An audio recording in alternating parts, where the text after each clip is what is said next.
Welcome to Local Heroes. This week, all my heroes come from the east of Scotland.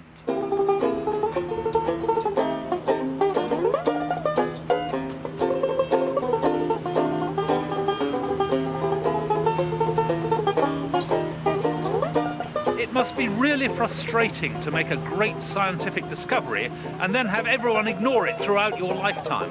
And yet, that's exactly what happened to my first hero, right here on the Union Canal just outside Edinburgh. He found an extraordinary new sort of wave that no one else believed should exist.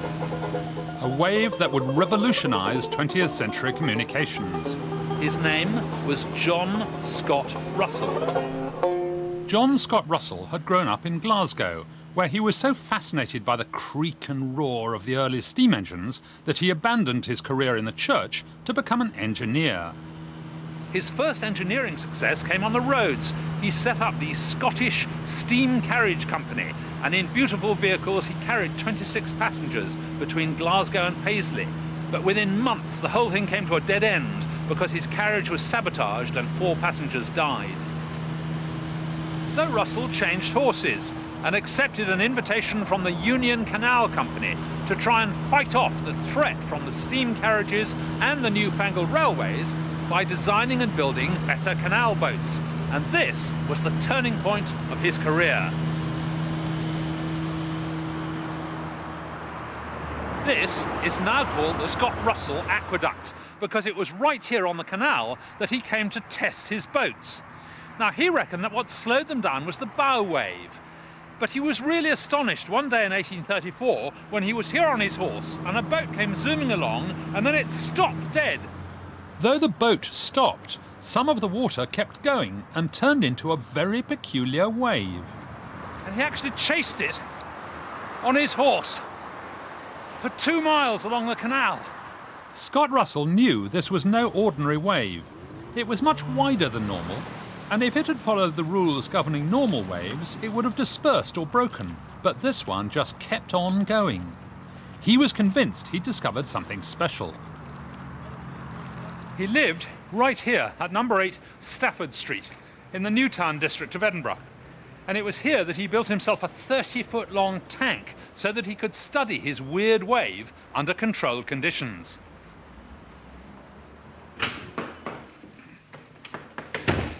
Using his tank, Russell discovered 3 extraordinary things about solitary waves. First of all, you only get a solitary wave if the height of the wave is comparable with the depth of the water. Now, here in my tank, I've got a water depth of about 2 inches.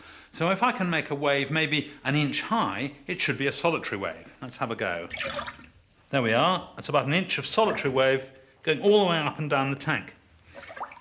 This is just like the solitary wave the boat made on the canal. Now, the second thing he discovered was when 2 waves came together, it was rather strange. 2 normal waves combine in various curious ways. When 2 solitary waves come together, just watch this. One there, and another one here, so they meet in the middle. And they just seem to ignore one another. One goes absolutely straight through the other. The third thing he discovered was that the speed of the wave depends only on its height. So big waves travel faster than little ones. What I'll try and do now is to make a little one and then a big one. So a little one and then a big one. And you can see the big one actually overtakes the little one and then gets away from it. So you can see that Russell was really excited about this amazing discovery he'd made. He went on to discover that if he could get the canal barges to move at exactly the same speed as the solitary wave, they would actually ride on the solitary wave and then they could be towed along with almost no effort at all. And so he actually instigated a sleeper service every night between Edinburgh and Glasgow, towing people along while they were all snoozing away, with the horses just tiptoeing along the towpath so as not to wake them up. Now, if you'd like to try some of your own experiments with solitary waves, you could do it in the bath like I used to, but actually my mum got very cross because it spills a lot of water out of the end. What I suggest is you get a bit of guttering like this, And you set it up nice and level, and it needs an end on each end. And then you can make yourself either just one wave or two or three, big ones and small ones, and see what you can find out. Although his wave theory wasn't universally acclaimed, he went to London in 1844 to apply it to ship design. He built the ill-fated Great Eastern, falling out badly with Brunel, and his solitary wave was forgotten. It wasn't until the 1960s that scientists realised how important that solitary wave was, because exactly the same mathematics applied to the travelling of the pulses of light in fibre optics like these. They're now called solitons. Lots of pulses can be sent at the same time without interference, and they go a long way, just like solitary waves. And so now, all the world's most advanced telecommunications depend entirely on the work of John Scott Russell. And I'd like to salute him with a solitary wave.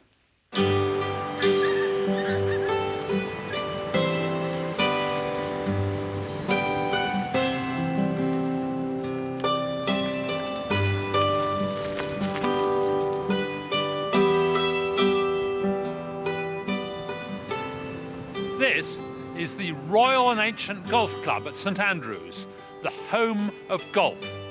I've come here to celebrate a brilliant mathematician who for 9 years investigated why golf balls seem to defy gravity.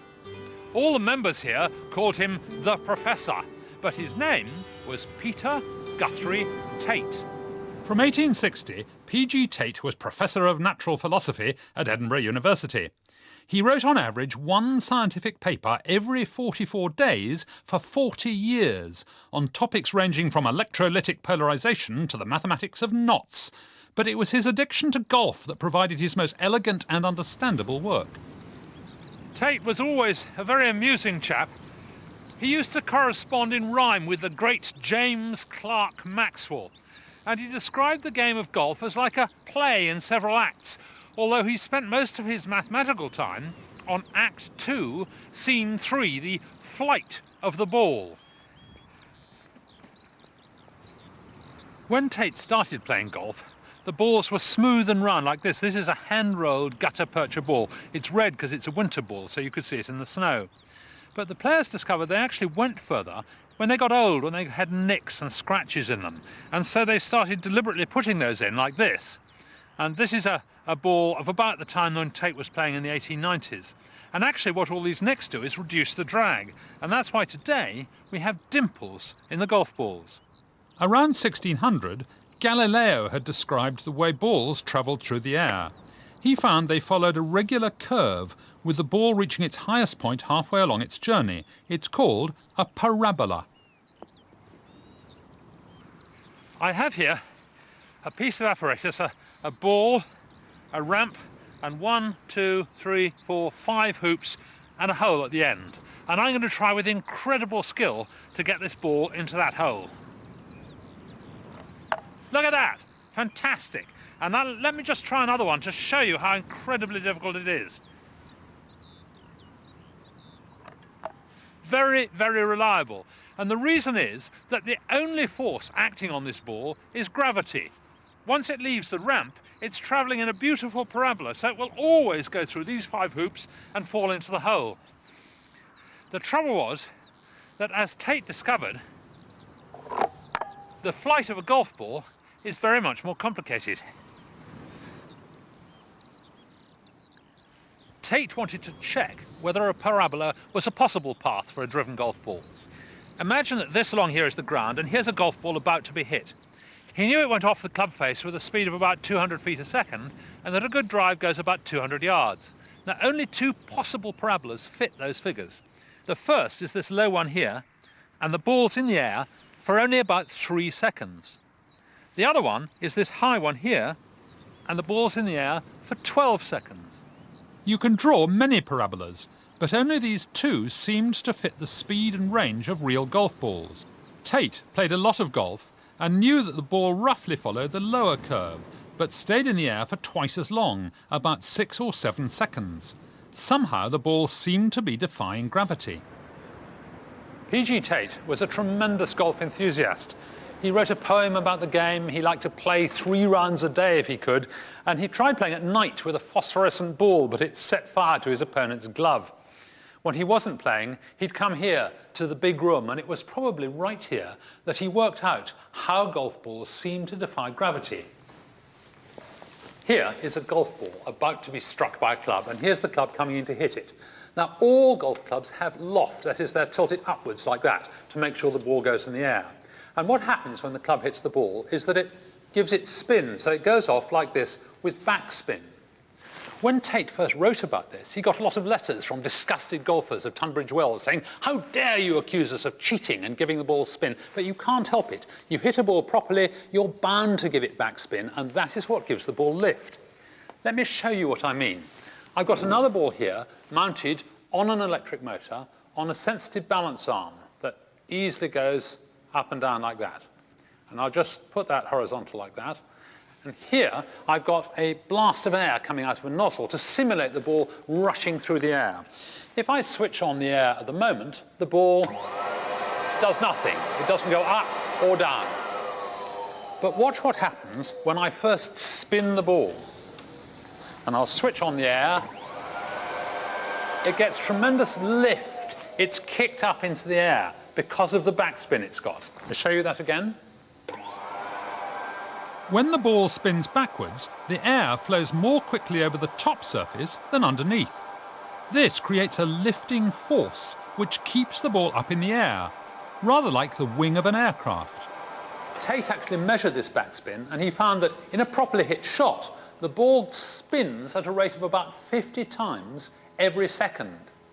What's more, he showed that the amount of lift it gets depends not only on the speed at which it goes through the air, but also on the rate of spin. This is why the ball keeps climbing after it's hit when its spin and speed are the highest, but plummets to the ground when it slows down. And that was how Tait showed why the golf ball appears to climb into the air, because it's lifted by a lifting force that's almost twice its own weight.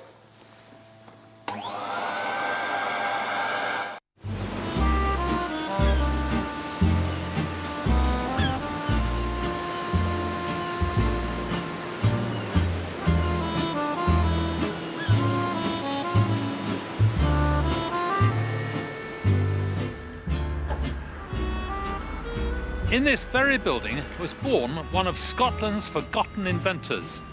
I've come to Stonehaven near Aberdeen to celebrate the man who invented the pneumatic tyre, Robert William Thompson.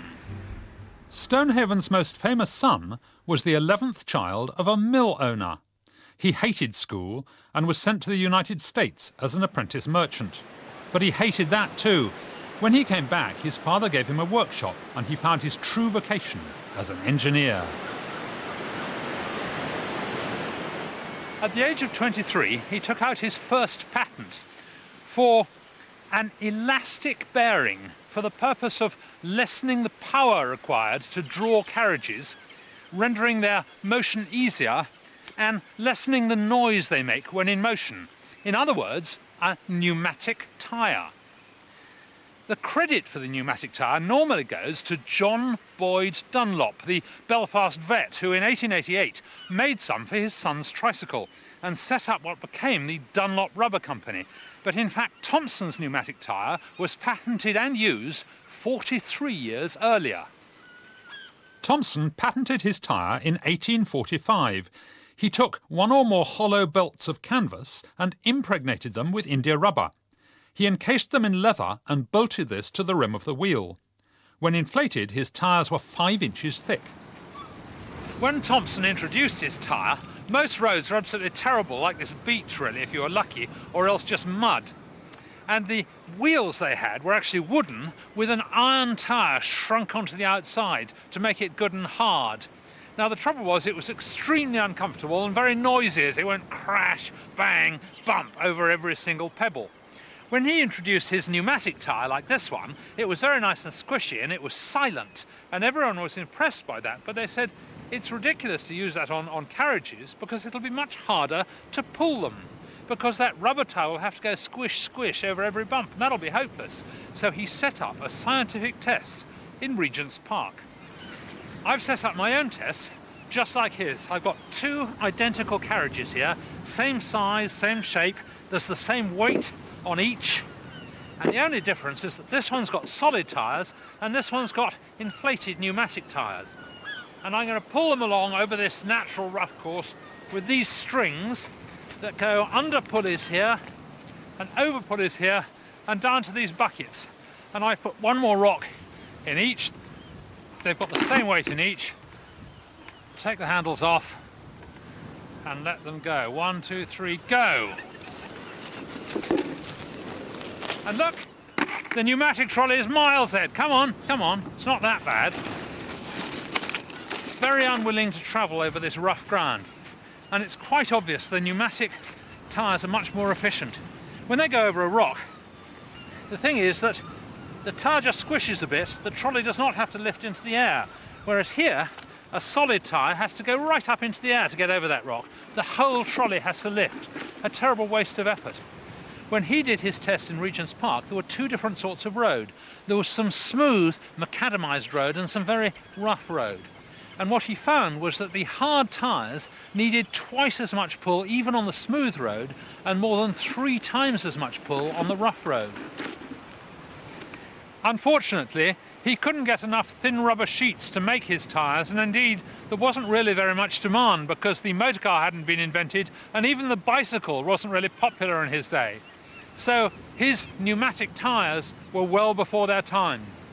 But he went on taking out patents, and the last one in 1873 we should all be grateful for. He patented the sprung mattress.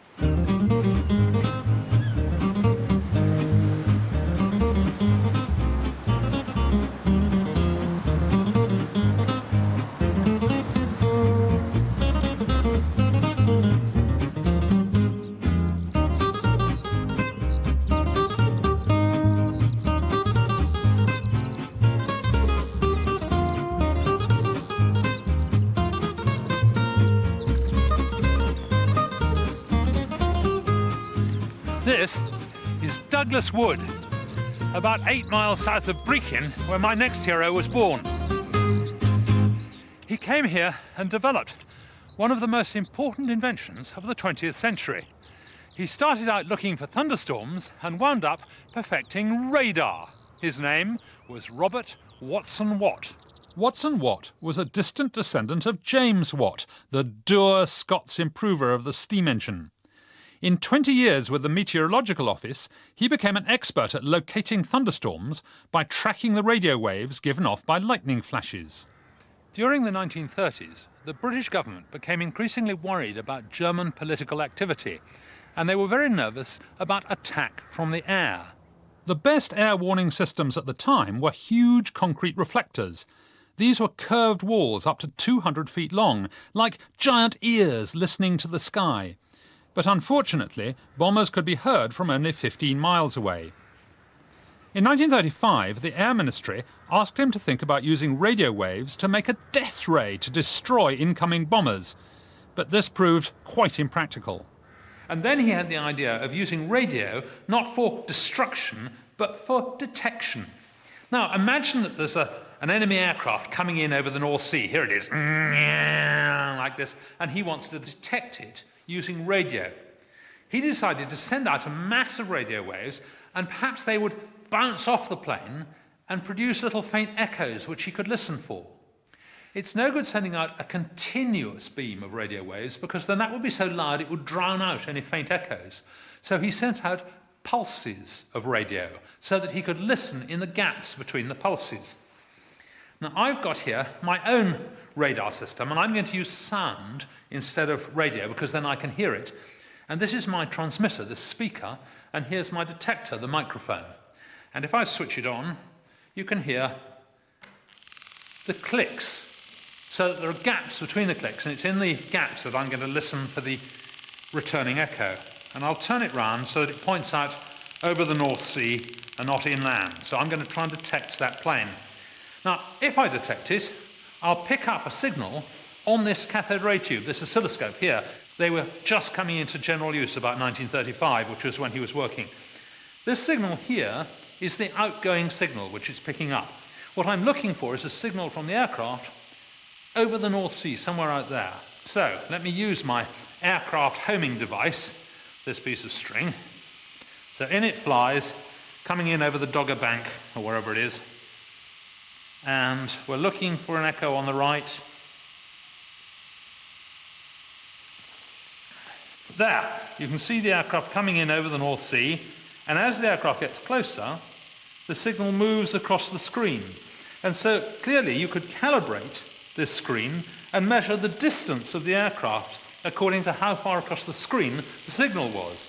This is how the original system worked, but using radio waves instead of sound. The chain home system had transmitting and receiving aerials up to 360 feet high. They could detect planes 200 miles away, and by using clever circuits, they could also work out their direction and their altitude. And the system came to be called radar, which meant radio detection and ranging, measuring the distance. And I'm doing this in this rather curious concrete building because this was the control room of the Douglas Wood chain home radar station. Things became much simpler when they were able to combine the transmission and reception in one aerial. This is the primary radar at RAF Lucas near St Andrews. You might think that spinning the aerial is a new idea, but actually they were able to do that in 1940, provided they were prepared to go out and crank it by hand. My radar looked in only one direction, but now, as the aerial sweeps around the sky, the display line sweeps around the screen. As you can see, there's still a line sweeping around the screen, and it's showing mainly the land masses. So here is the coastline to the south, and there is St Andrews about there, and there's somebody just teeing off from the 18th tee. Watson Watt was well rewarded for his war work. After a lot of argument, the Royal Commission on Awards for Inventors gave him £52,000. But actually, he didn't care about the money. What made him really upset was that after the war was over, he was never again going to feel so important.